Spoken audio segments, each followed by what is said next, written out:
Thanks again, everyone, for joining us today for 6 audience insights to drive incremental revenue.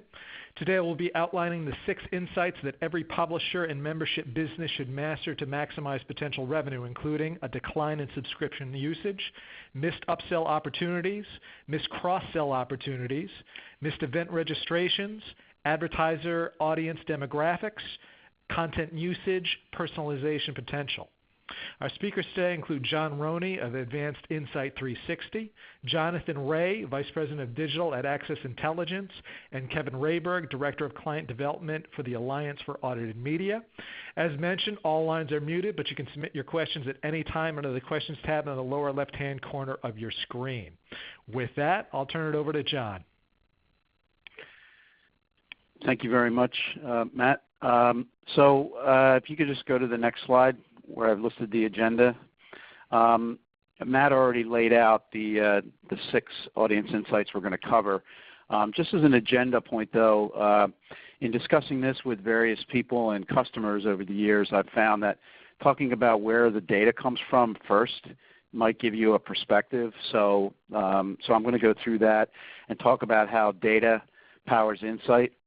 We have that expression around here, and the more data generally, the more effective our tools are. So I think what I want to cover is sort of what this new customer data platform is that a lot of people are talking about, and how you can achieve it with information from your CRM system, information from your audience database, and then also information from marketing automation systems. I'm going to talk a little bit about how to capture and expose that data. There's lots of different tools out there. I certainly don't have an exhaustive list, but I have some examples that could fit almost any budget. If you're looking at a completely enterprise solution, or you're just looking at capturing some data through a tool like Google Analytics. Just a brief comment on each of the audience insights. One of the ones that really comes through a lot with our customer base is that they're finding subscription usage is going down at times, and they don't understand that until past the renewal cycle. And when the renewal cycle is gone, it's a little bit too late. So across all of these, what I'm going to be showing you is insights around like missed cross-sell, where you can actually see from the data and what the customers are interested in selling into adjacent products, missed upsell, and in some cases, a lot of the users that are already signed up are really getting great value. And how do you recognize that, and then how do you take that to your customers and upsell them onto additional licenses? This one came through. It's interesting that number 4 came through when I was showing a proof of concept once, where users were scanning event pages, but they weren't registering. So we helped that customer do, and I'll show a slide on how this came together, an actual list of customers and how often they were reviewing the event pages. And since we tied in the registration data, you could see that these customers were interested, but just weren't pulling the trigger. So it allowed them to close that particular set of users. Number 5 is the proof of audience demographics to advertisers. A lot of publishers and B2B media companies are trying to prove what types of individuals are looking at the content and looking at their ads. And we have Kevin Rehberg on today, who's really going to give us a great example of how they've been able to prove that and save customers and incrementally build their business in advertising space. And then content usage. A lot of times what we don't always consider is we want to tailor the experience to the end user, so that things that they're interested in. So I'm going to give you some examples there of how simple a recommendation engine can quickly allow you to give a more personalized experience, both in terms of content as well as advertising to share with your clients. And then I'm going to give you a how to get started, sort of some executive pieces of I guess sort of examples, and also recommendations on how you can get started, and whether you want to go full bore to enterprise or whether you want to step towards the enterprise version. I'll give you examples of how to get started on that. If we go to the next slide, Matt. Okay, so what is a customer data platform? Like I said, this is a pretty large growing area. Gartner estimates that In 2016, there was about $300 million spent on these types of solutions. They're expecting it to be a $1 billion market by 2019. But what is it? And you can see, well, if you could go back, thanks, Matt. If you can see the three circles on the right. We're trying to capture as first-party data, which is the audience behavior. Traditionally, marketing has been targeted and emails and trying to find customers through who a person is. Sort of the newer approach is to find customers on what their interests are and what their purchase intent is. So capturing the first-party content in terms of what they're viewing, what they're most interested in, and then marrying that with these other traditional databases, customer and prospect data. So you might have this information in your ERP system or your CRM, say Salesforce. You have a lot of information and profiles and demographics on individuals and companies in those databases. And then bringing that all together with a third repository, which is customer interactions. So like customer service interactions, let's say there's a lot of calls coming into customer service that's explaining, or I guess customer support, where people are having trouble working with the particular application or content. Getting those flagged and pushed up top so you can see them more readily is really important in terms of being proactive. Sales calls, surveys, webinars, all that information, and I'm going to give examples of all these, of individual cases where you can get this information, expose it, and then be able to act on them. What's interesting about this 360-degree view is it really gives you the ability to search and discover almost any combination. And one of the things that people are really starting to do, and you can see in the box on the left there, when you integrate them all together, it creates a unified, persistent customer database, enables personalized messaging. So people that are looking at certain types of content or attending certain kind of webinars or actual events can be brought together and segmented into a unique universe. And then what we can do, and we can also look at where they are in the customer journey and what content they're interested in. And what that allows us to do is create different segments to really target the messaging to a smaller set, or micro segments as some call it in the industry. You can feed outside systems with these targeted lists and targeted segments. So again, you can push in very unique content. Let's say that someone is looking at, in the technology space, let's say somebody continues to look and a group of people continue to look in things around big data or analytics, then you can create a segment of those individuals and send them unique content and also unique offers and unique newsletters. Also, you can take scoring on different leads. So if you know that they have a high propensity to buy based on what they've looked at and others have looked at prior to them and they went on to buy, then you can actually score the leads and put them in the CRM system. And in that case, you can prioritize through your sales team, in terms of propensity to buy. And then it provides analytics to the overall population in your organization, so everybody can be gaining information and acting on it. If you go to the next slide, Matt. Okay, so how do we do this? Capture the first party data. I'll get into specifics in a minute, and then match it to create the 360-degree view of customers and prospects. Some options for that. I mean, Google Analytics has got a great price point, up to 15 million page views a month. What we've seen customers do is use the event tracking model. And what an event tracking model does is it gives you the ability to more fine-tune what people are looking at. So you could say, let's say one particular case, and this is Google's example, is that you have people that are looking at videos, so a category of usage would be video. And then underneath that, you'd have various actions. The actions could be that someone downloaded the video, someone viewed the video, and you can even put in those records how long they viewed the video. And then the third major leg of that would be what video they looked at. So you can get categories and all the roll-ups of all of the video usage in one statistic at the category level.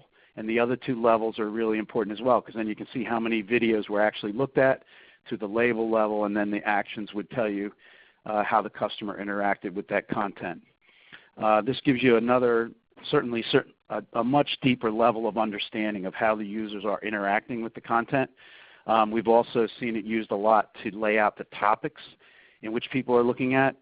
If you're doing postings of articles, then you put metadata on that, and in the metadata you can say what the particular topics are, and all of that can roll up in an event tracking model as well. Some other tools, PIWIC, which is open source, that stores the data locally or in your private cloud. The one advantage you have of Google Analytics is that it pushes the data out into the public cloud, and then there's a whole user interface built already around that. PIWIC wants you to store the data locally under your control only. Similar with Web Trends, Woopra. There's Marketing Cloud solutions which capture analytics and perform the same thing. They're called data management platforms. Adobe Marketing Cloud, IBM, and Oracle. And as I mentioned, the other category, which is really up and coming, which has companies like Lytics, OneCount, and our product, Insight 360. There's a lot of others like Enlighten and many others, but just to give you an example of what type of tools are out there. And so what do? We match the audience data to the internal systems to create that one overarching customer data view. It can be done through manual processes. If you're just using Google Analytics and marrying it up to, say, your billing system, automated matching is always better, and then having applications that can pull multidimensional analytics and segmentation are the ones that really give the most payback. You can feed to other systems like CRM, ad servers, so if you want to do ad retargeting, you can come up with these segments and then push the data out and back into those ad servers, as well as marketing automation.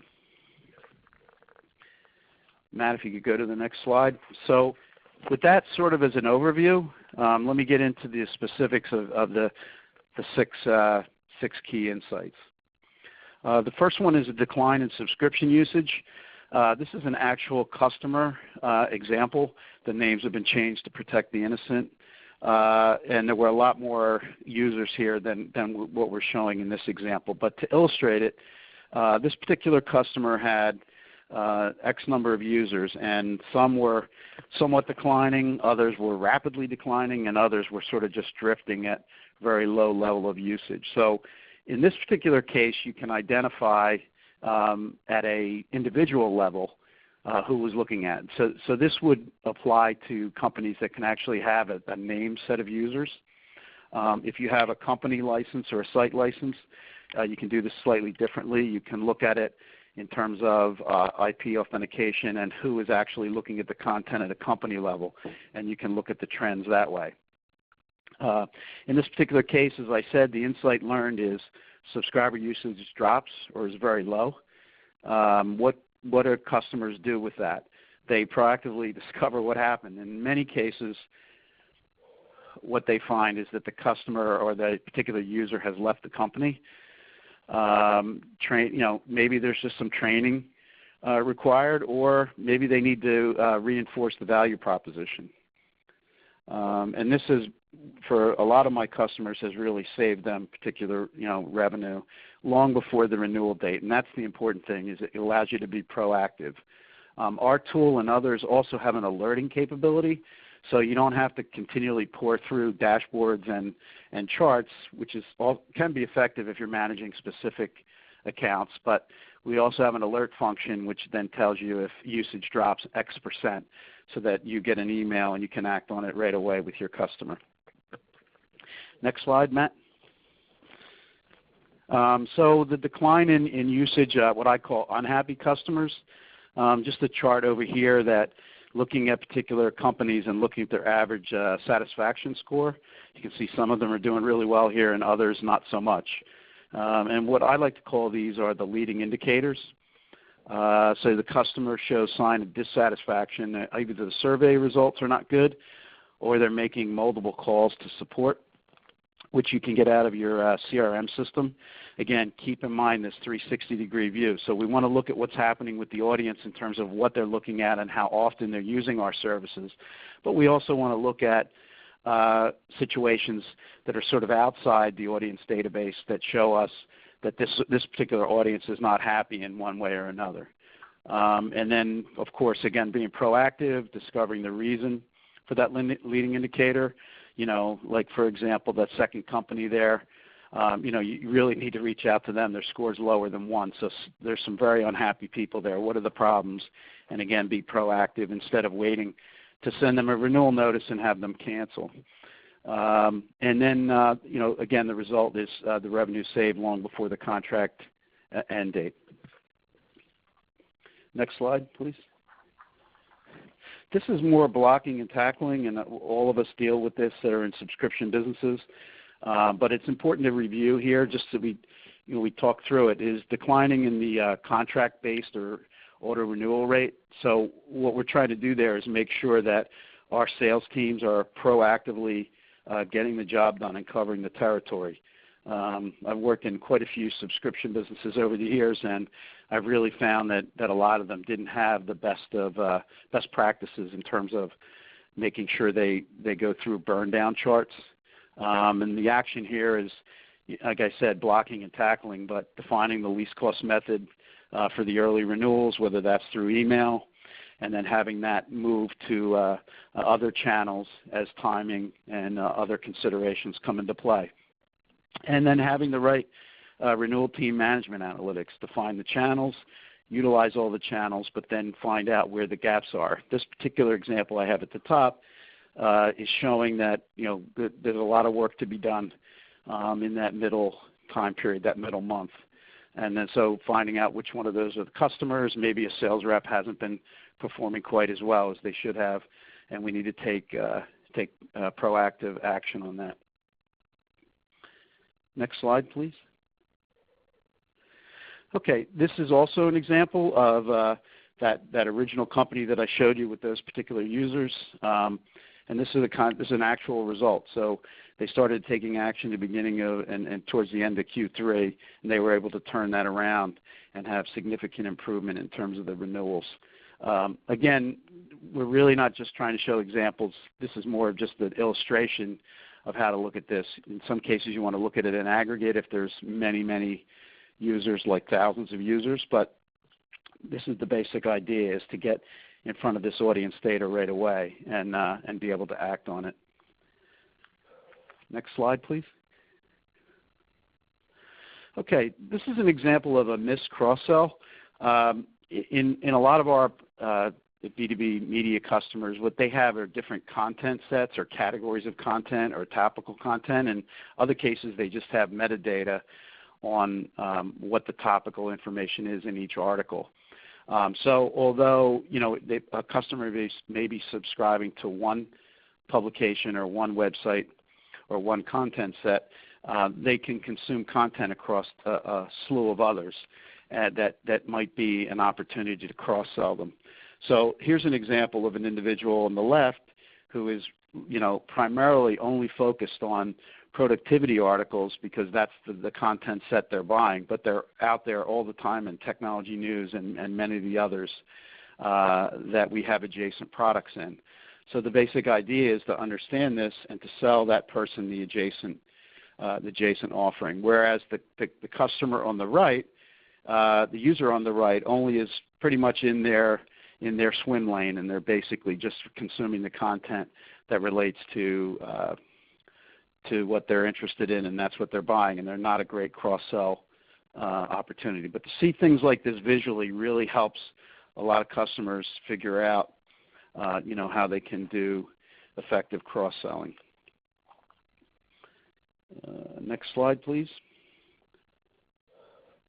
This is sort of across this is renewal related, this next concept, but it's also missing the signals that are out in front of us in terms of what the audience, I call this their interests and purchase intent.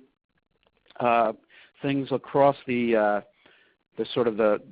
customer journey. First, we're doing brand awareness, but then we're trying to convert them, do the actual acquisition, and then grow and retain them. So all of these have different flavors in terms of what you would want to measure, but in general, we can capture the interest across that customer journey through things like search terms. What types of articles did they read? What type of webinars have they attended? what white papers have they downloaded.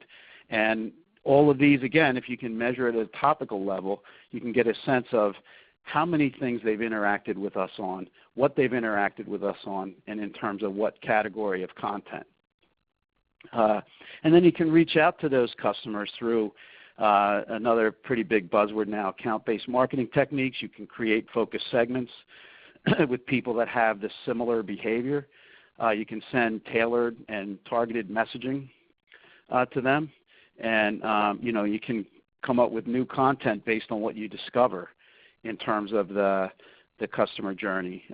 It's always an insightful time when you can discover what people are really interested in, and then turn that into an actionable list, which then you can track and gain a perspective in terms of ROI. And a lot of my customers have seen incremental revenue in this particular area, and it's kind of a newer area that's emerging, but can be very profitable if you can implement these types of techniques. Next slide. Okay, this is one I mentioned a little bit when I was going through the agenda, but this one is sort of the missed upsell opportunity. This is a very, very basic example. Again, we have, and many other products and customer data platforms have alerts where you can determine that the usage is very high across the entire organization. And generally what that means is that then there's pent-up demand that where you could sell it to other seats in the organization. So we've had customers who have been able to go back out and market to their contacts with these data points and say, clearly people are getting very strong value from this. So maybe we could upsell or add additional seats. And with these data points, it makes the conversation much more credible. Next slide. All right, so what I'd like to do now is turn it over to Jonathan Ray, who's VP of Digital with Access Intelligence. Jonathan and Access Intelligence have many different properties, and he has a lot of experience in the renewal space, so I was really excited that he could join us today. And he's going to take us through a case study in terms of some of the processes and data points that they implemented. All right, thanks, John. I'm going to talk about some of the ways that we have really tried to enhance the reporting around our site licensed customers. Our paid content products, specifically our site licensed content products, make up roughly 2 to 3% of our total revenue for our company. And in particular, our defense products contribute roughly 70% of all the site license revenue, which is only led by a handful of accounts. So if any of these guys really fail to renew, we're going to really see the impact of that. So the reporting and how we are able to show the value to our clients is extremely important. Could you go ahead and move to the next slide, please? So what I wanted to do is just kind of talk through some of the challenges that we've had over time, and then a solution that we implemented late last year, and where we see the opportunities moving forward. In a lot of the renewal discussions that we're having with our larger accounts, our contacts have been starting to request more detail on the usage for the various seats that they have subscribed to. Things like, what are they reading? What is the trending looking like in terms of traffic over time? And traditionally we've largely just been reporting on counts of people, but now they're really wanting to see much more detail specifically into the consumption. And this honestly has just been an area where we've been challenged. We've used some legacy tools in the past, including Google Analytics, as well as web trends, but very high-level reporting. We have also at times referenced our web logs, and have done some mining in there. But it really gets tricky just trying to work with that data and try to surface enough analysis that's going to be presentable to our clients. And so we basically gotten to the point to where, every time we go into the renewal discussions with our large clients, we would be scrambling to pull together whatever we could, wherever we could find it, and cross our fingers for the most part.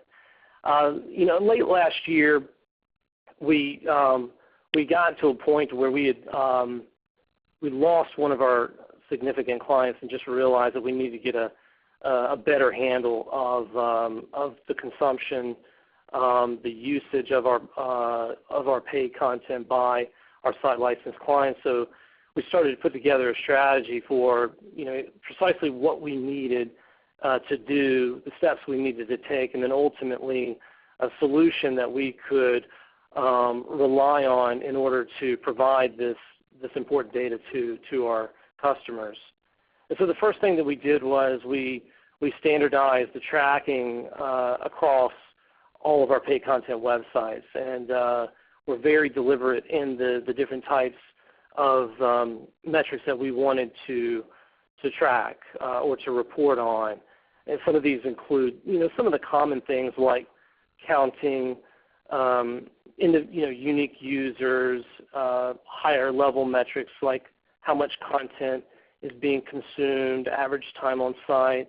But more specifically, we were wanting to track, different topics, content categories, even at the publication level on the same site where multiple publications would be housed under a single domain. We wanted to be able to show consumption by the various publications and get all the way down to the granular article or even searches performed on the site, so that we could incorporate all of that data into a much more robust usage report for our customers. Late last year, we started working with John and his team, and really the main thing that we were trying to do is just to simplify the processing of all of this data that we had been tracking for some period of time. We've got a variety of tools that we use in-house and certainly have some development resources that could have done some of this work, but for us, we're not reporting specialists. We're publishers. We're event organizers, and that's really where we wanted our folks to be focused. So we started working with John and his team really to just automate the data processing, to help us develop traffic trending visualizations and reports which can be filtered by IP or licensed accounts, but then also to develop customized dashboards. We may want to show different views of usage and consumption to different clients. And so we were, with the Advanced Insight platform, we're able to accomplish that. And I think one of the key selling points for me and the rest of our team is the ability to create activity alerts with this platform. And really the big idea behind that, and it's an area where we've been challenged historically, is how can we set a threshold and then monitor a specific account over time, and if that account's usage drops below that threshold, let us know about it so we can take proactive action. It's also basically forced us to pay much closer attention on a much more frequent basis of the consumption of especially our key accounts. We've also been able to cut down the time to create these reports for our clients by more than half, and there's just a lot more insight that we're able to share with our customers. So, I mean, really the big news here is that we gained a lot more confidence in going into our discussions with our clients, and now we're able to show with quite a bit more detail their return on their investment. Looking ahead, I think some of the best opportunities for us with this new strategy is going to be to look how we can expand consumption tracking for our individual subscribers. I mean, they're still important for us, specifically in our defense market. We're selling publication subscriptions for around $2,000 per seat. So this is definitely important revenue. We want to keep a closer eye on that. We also want to look to integrate the data that we have in this platform with our CRM and other marketing platforms that we're using, so that we can create more automated communication. Again, just trying to stay in front of our customers, trying to boost usage as much as we can, and use these tools to set up renewals for our smaller accounts. And with that, I will pass it back to you, John. Super. Thank you, Jonathan. I appreciate you sharing that. Sort of like the way you laid out the whole problem statement and how you took action. If we could go back one slide, please. So I'm going to shift gears here a little bit and talk about events. So far, we've primarily been talking about renewals and how to either retain them or find a way to grow them. This is an example of, how can you look at the activity the audience is sort of indicating to you, and in my way of thinking, it's like, how can you sort of calculate or figure out purchase intent that people want to register? There's something holding them back. And this, when we launched the platform for our first event provider, we actually found a couple leads in the list that they were able to use right away, even during the proof of concept. I think we had one particular user who had, on their site, had looked at certain event pages 98 times, but still hadn't registered. So that was a good find for them. So looking for either a device that's looking at the event pages or a specific user, you can use a cookie or some other means of indicating that a device has looked at this before. So as they're looking at those pages, either have a sort of a pop-up special offer or discount. And as I said in here, identifying either by the user or the cookie. And then in this case, we actually were able to get the email address of the people that were looking at the information, and we're able to shoot that back to the customer in terms of a list. And then they were able to push that into their CRM, and their sales team called, and they got quite a few good sales out of that. So that's sort of the one insight on user events that we covered. The next one, which is on the next slide, sort of talks to proving the audience. And a lot of customers talk to me about this. They're trying to keep an idea and keep their advertisers happy, and this is sort of a format for showing something or some type of demographics to that advertiser and who's looking at their information. And this is a sort of a hacked down version of a report that we were able to produce for a particular publisher. And in this case, we were able to show not just the sort of type of company that was looking at or type of user, but also some other demographics like what industry sector they were in, and then also what revenue range they were in. So they were able to take this back to their advertiser base and really prove the value.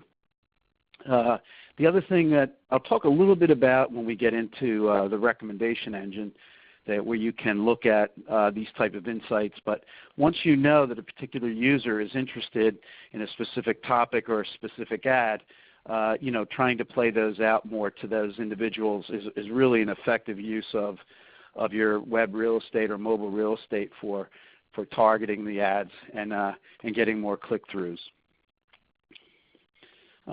With that as an explanation of audience sort of demographics and proving value, on the next slide, we'd like to introduce Kevin Rehberg, and other than misspelling Kevin's first name, I would like to thank him for being on today. Kevin is going to give you a sense of how Alliance for Audited Media was able to prove value to their customers by looking at the audience analytics. Kevin? Yeah, thank you, John. Our situation at the Alliance for Audited Media isn't dissimilar to Jonathan's case study. So I'll walk you through a case study that I put together here for the webinar, and I think you'll see a lot of similarities there. For those of you who don't know, the Alliance for Audited Media is we're a membership-driven nonprofit industry organization. It's a bit of a mouthful, but we were founded to help ensure transparency and trust among advertisers and content publishing partners, or the newspaper and magazine industry primarily. And we do that by providing verified metrics to the industry. So we're essentially an auditing company. We're a data auditing company. At least that's how the industry has seen us for decades. We're over 100 years old. Especially on the publishing side, optically we've been known as this organization that collects this audited data, and then it's up to the publications to disseminate the verified data to potential advertisers, to media buyers. And that's always been sort of our value there. But as Jonathan spoke to, and as John spoke to just in industry terms, anyone who has client accounts where we're being asked to prove our ROI now, it's not good enough to say, oh, well, trust us, the advertisers are there. People are looking at your data, don't worry. That doesn't really fly anymore. And especially with us, a few years ago, we developed something we call the Media Intelligence Center. So that's the portion of our website where all of those verified metrics go. That's the data repository for all that information. And we aggregated it all there so that our advertisers, so that our media buyers could go there and execute their media buys off of it. So that really generated this very powerful ROI story for our publisher side members. Now with the Alliance for Audited Media, our membership is essentially in three buckets. We have our publishers, which are our newspapers, our magazines, and then we have our buy side, which are our advertisers, our agencies, and we have hundreds of those. And then our third bucket is sort of everybody else, which is our trade organizations and our data partners, things like that. So they all go into the Media Intelligence Center for different purposes. The challenge we had, and a big reason why we partnered with Advanced Insight 360 is because of that ROI challenge. We were losing customers. We were getting challenged on, hey, what is AAM really providing for us on the publisher side?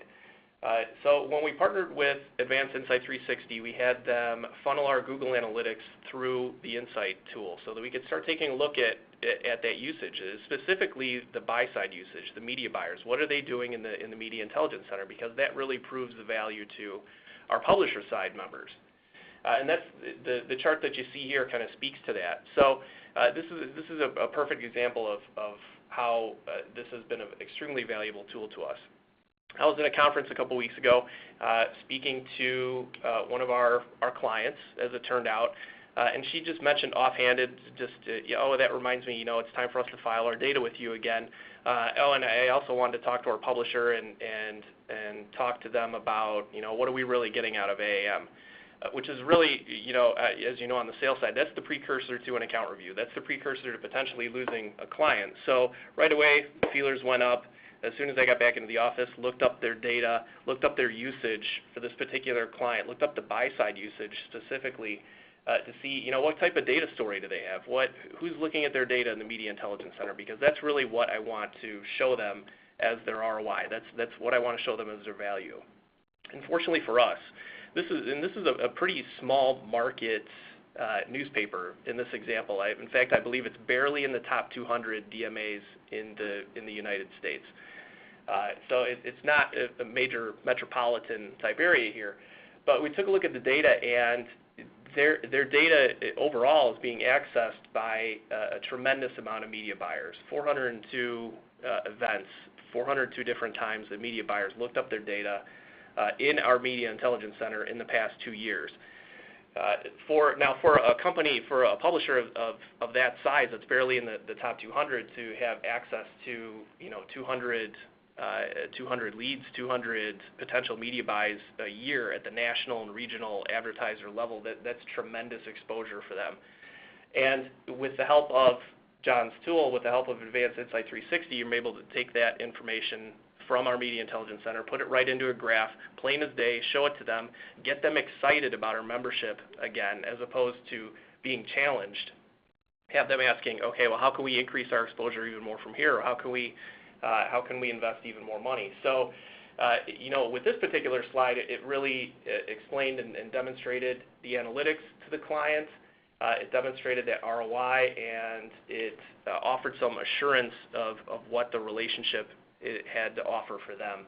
If we could take a look at the next slide, this is something that I love doing with our potential clients, especially with our clients that they reach out to us and they say, hey, we're not interested in a membership anymore. We're going to cancel our membership and no longer be partnered with you. So at that point, it's really difficult to even get a hold of them again and say, hey, well, let's take a look at this. You might be missing out on some value by doing that. Let's re-examine that. As you all know, that's a very difficult conversation to continue. You really have to have something in your back pocket to make that happen.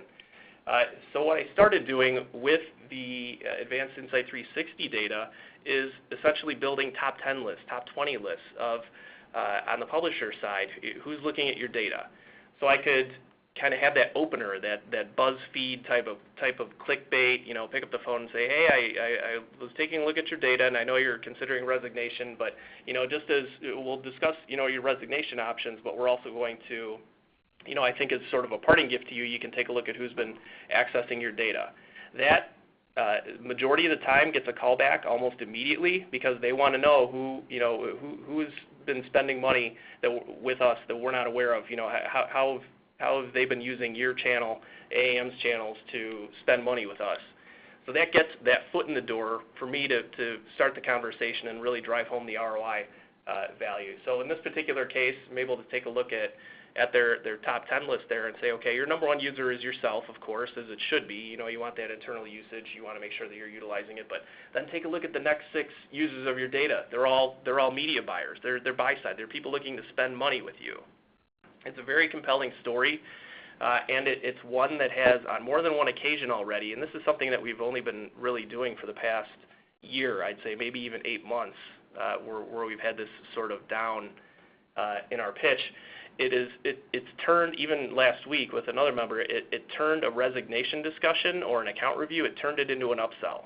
Not even an upsell opportunity, it turned it into a confirmed upsell. So to have that ability to be able to do that, and we've really, as Jonathan spoke to, we've really only scratched the surface of the ability to mine the data from the Media Intelligence Center with Advanced Insight 360 tool and really utilize that to our advantage to turn it into upsell opportunities. But, hopefully you can take a look at these 2 examples here and think about ways that you might be able to do that within your own organization too. Thank you. And with that, I'll hand it back to John. Thanks, Ted. Can everyone hear me? Sorry about that. The next item or the next insight is using the content consumption to personalize content and ads. Basically looking at the first content tendencies, what types of articles are people looking at, and then looking at users across the spectrum that are similar to them, and then feeding out that content which is the same. So this is like a recommendation engine you would see typically in Amazon or Netflix. But what it allows you to do on your B2B media site or whatever site actually is to feed up things that are relevant to those particular users. So find the content, find other customers that are doing it. We have in the next slide, we actually have an example of this where we just sort of show, if you see on the left there, we talk about a person that's in a certain company sector, and this user looked at these particular 5 articles. And then we find users with the same profile, so they're probably also in manufacturing, also in a specific user function like sales or IT. And then we can very specifically say these particular users are similar. Show me the top articles that they looked at, which are recommended then for this particular user. So instead of just having a blind experience or say here are the most popular, this sort of uses cohort analysis to find other users which are similar to me and have similar interests to me. So this generally results in a significant improvement in the click-through rates, especially on advertising. So you can actually see which advertisements various users like me click through and then put those up and serve those up so that you get much better performance. On the next slide, I just want to sort of wrap this up and then we'll open it up for questions. Like, where do you get started? It's interesting. You know, I think in some way, and I think you remember from the beginning of the presentation where I was describing how to use just Google Analytics to get at you know, some immediate payback in terms of like event tracking, just to get a sense of what the audience is looking at, either in aggregate or at a user level. But I think it's always important to develop an overall plan, looking at what the what are the overall and the longer term objectives. I know a couple people have looked at it and said it's going to take us 2 more months to get some of the data cleaned up, and they proceed to go ahead, and then sometimes that's really not the right decision. If it was about 2 months worth of time, they probably could have done it in a different kind of staging method had they really thought that through. I mean, clearly if it's going to take another year to get, or extended time period to get the data cleaned up, you certainly don't want to wait for that. And then stage out the benefits per phase. I thought I'd just sort of cover a little bit more on what some of your options are in terms of the customer data platform. Going back to the beginning, this is where we marry together the audience first-party data.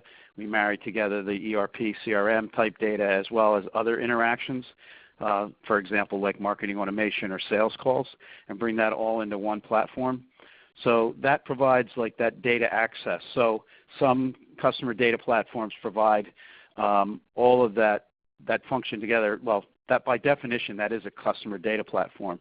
So you're integrating and providing data access. But what you can also do is you can also buy them and use it with the messaging and outward messaging as well. Our particular tool just pushes the data out into marketing automation systems because we're not trying to be something for everyone.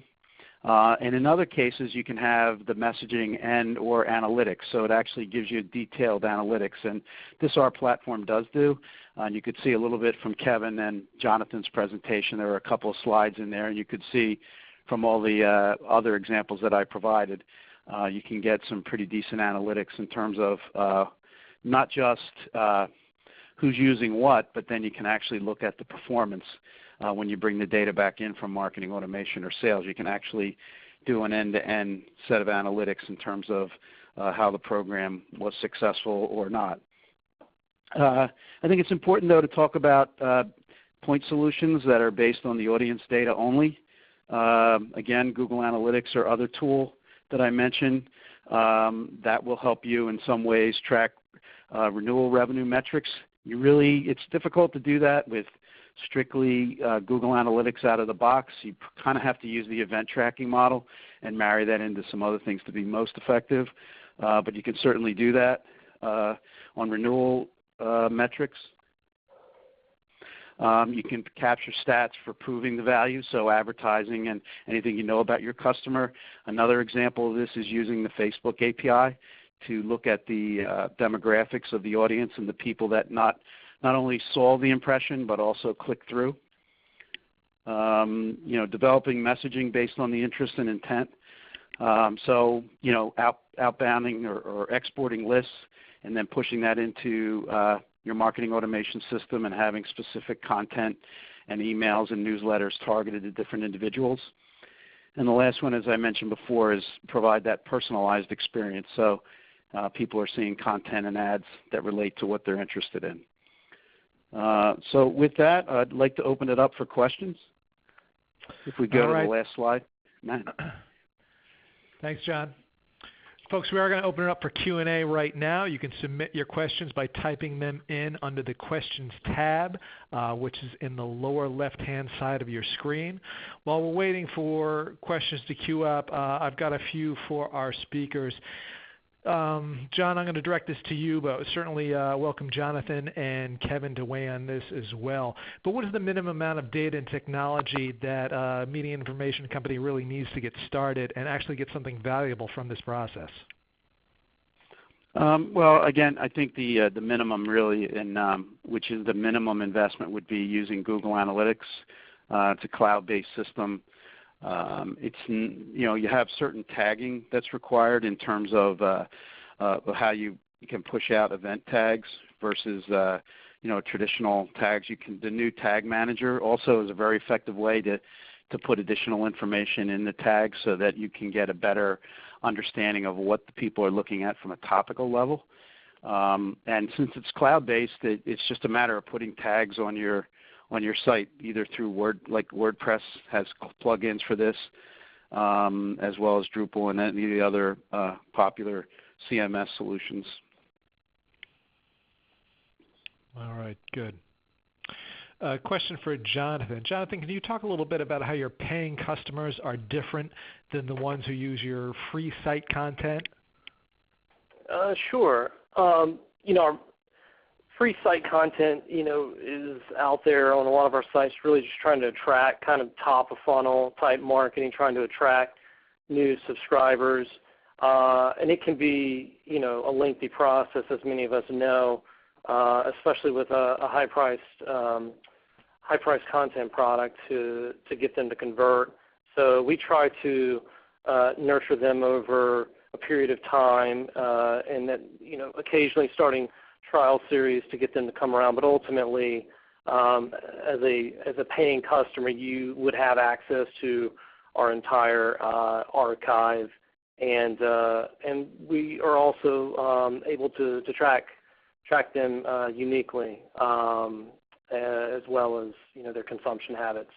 So that's another area where I mentioned towards the end of my segment that we're looking to do a lot more analysis is on our individual paying subscribers. I think there's going to be a lot more value there. Okay, good. Guys, we had talked about creating segments in your presentations. Can you talk about how one actually creates segments based on the customer journey? I'll take the first crack at that.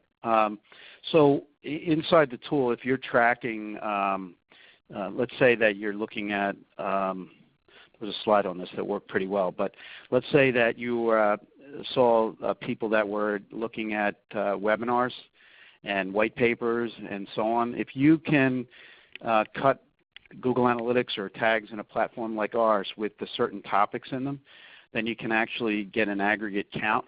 So you might want to say, create a segment, give me people that have 5 interactions with us in this particular content area, which would be a pretty small list. It might be 100, 200 or so customers, but now you can create a segment where you can say, I can see you've been interested in this particular topic. Here's an event that we provide or we have every year in this particular area. And then that can be very targeted messaging based on what type of interest they have. Okay, good. Just a reminder to our audience, you can submit questions under the Questions tab in the lower left-hand side of your screen. John, you had mentioned ABM, Account-Based Marketing, as part of your presentation. We've got a few people on the call today who were at the Business Information Media Summit last year and heard Marcus Witte at Source Media talk about what ABM means for Source and how Source really goes about it. But for our broader audience, can you talk a little bit more about Account-Based Marketing? What is it, and what does this really mean for the audience and the revenue teams at publishers?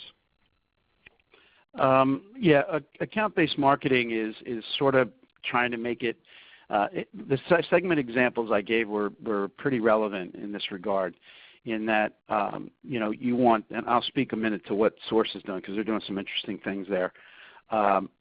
What you're trying to do is not just send out blast emails or emails to people that are a certain type of individual, they're a certain function in a company, they're in the accounting department or whatever. What you're trying to do is find a more focused approach, whether that, and you don't necessarily need the audience stuff for this. I mean, companies like Marketo and Omeda and others have gotten really good at just having the marketing information more targeted for certain individuals so that the messaging going to them is more personalized and it's more effective. So it's what it's saying is it's looking at your account and series of accounts or similar accounts and sending similar messaging and offerings to them. And in some cases it actually looks at predictive analytics. So if you're a certain type of customer and through the predictive analytics, a lot of marketing like Marketo and others are doing this now. They're bringing together a sense of if you're this type of customer and you're interacting with us this way, you have an 80% chance of closing. So you would push that out through Marketo through a message, or you would push it over to Salesforce with a certain score.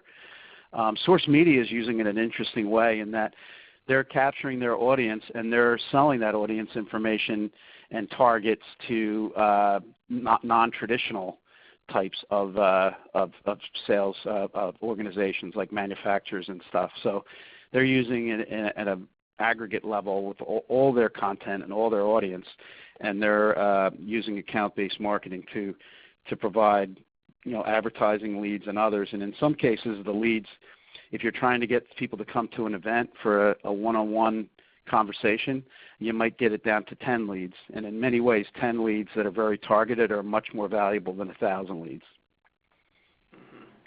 Okay, good. Obviously, deciding the parameters of what you're going to share or sell with your advertisers is paramount to this. My last question goes out to both Jonathan and Kevin. Are you planning to provide direct self-service access to any of your accounts? I'll speak to this first, Jonathan. We're actually our next discussion here, our next project with the data usage that we're able to put together now is finding a way to deliver it at scale to our 2,200 publisher members. Because obviously I can't do that onesie twosie. That's something that we need to do at scale. So there is a plan to provide this level of data to all of our members. However, it's going to be controlled by us, and that's simply because there's so much upsell opportunity in telling this story. So I don't want to just kind of blast it out there and then just let it kind of linger as here's the ROI to it. I want to build off of it and have that personalized conversation with our clients of, okay, now that you know where the ROI is coming from, let's build off of it. So there's a plan to provide access. However, it won't be it won't be direct self access. Yeah, and I would just add to that. I'm kind of in the same camp. I think, especially with some of our larger accounts, we just need to be really careful there that the story that we tell with the data when we are going into discussions with them is as positive as it can be. I think we're open to it, and certainly, with some of our contacts within these organizations, we're dealing with librarians, and they're needing, more frequent access to the data. I think for certain accounts, we, be more open to giving them access, but for the larger ones, that's going to be an area where we'll likely maintain control. Okay, great. Folks, we are out of time. This concludes the webcast. I'd like to thank our three speakers. Terrific job there. Thank you for joining us today. This webinar has been recorded and an archive will be made available to everyone on the call. Thanks again for joining us today. Thank you, Matt. Thank you.